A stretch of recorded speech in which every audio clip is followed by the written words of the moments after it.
this is a part 2 to that evil eye thing. To that, I can never just make.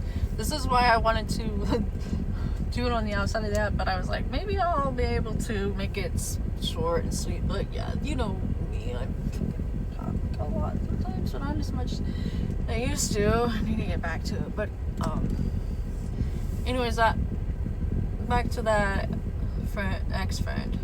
I had met this other spiritual friend that knew me from. I have so many more stories now, they're all coming to me. But knew me from past life, like, most of your people from past lives or whatever, but, like, some of them you just, that person knew, like, we were lovers and stuff and everything like that, but, like, even our names. But I think that I was not supposed to stay connected to that person because they said that somebody close to you that you trust sent you this fucking thing, and I'm not gonna say what it was because it was pretty fucking bad. And she told me how to get rid of it. She helped me get rid of it. But before that, the best friend of the person who sent it to me, who wasn't talking to them at the time, she was like, I just feel like I can't. I had a vision of something like something is gonna push you. Because I had a basement, and the basement down floor was cement and the wooden steps, and that kind. And she's like, I just had this vision today that you're gonna get something's gonna try to push you down the stairs, which that thing was trying to kill both of us. And so she didn't take me home all day, and she was just like, I can't take you home. So she basically saved my life, because I believe her. Like, my ex did not. He was just like, oh, women make up shit, basically. So, like, like most men think that. So, why do you think we're in the state of the world that we are in? Anyways, that's another story. So, yeah.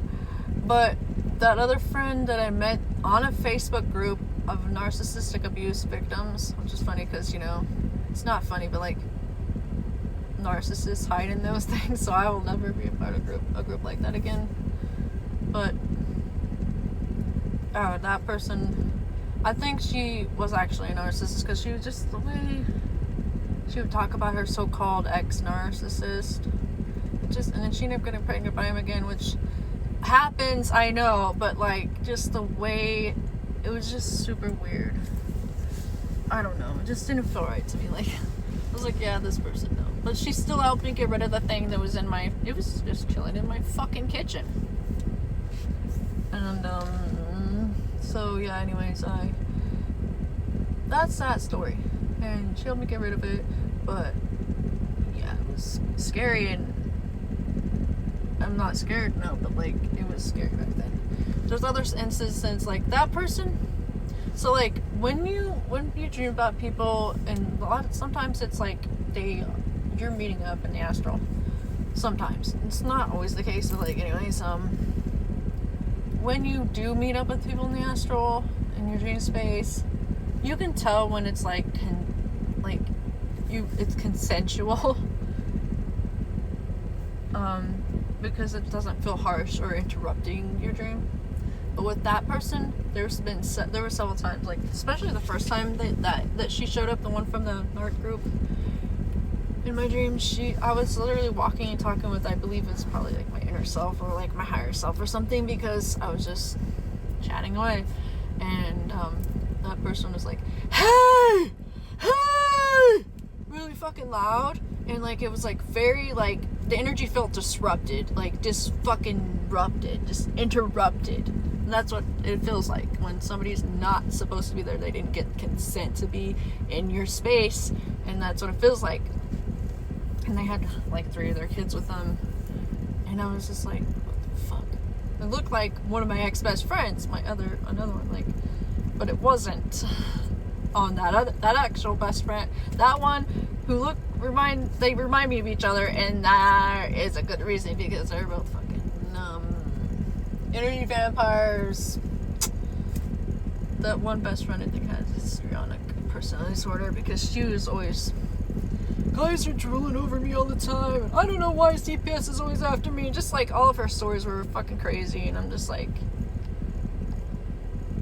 I was always told, this is a different best friend that I met through my son and her daughter were born on the same day, and we met in the hospital. That best friend was like, I always was told in my mind, like by I guess my inner self or whatever, they were like, you know, the way I was always like kind of jealous, like she's always being looked at by men and always bragging about it, and then I was always hearing, you know, like, what was it, the way that was said, it was like,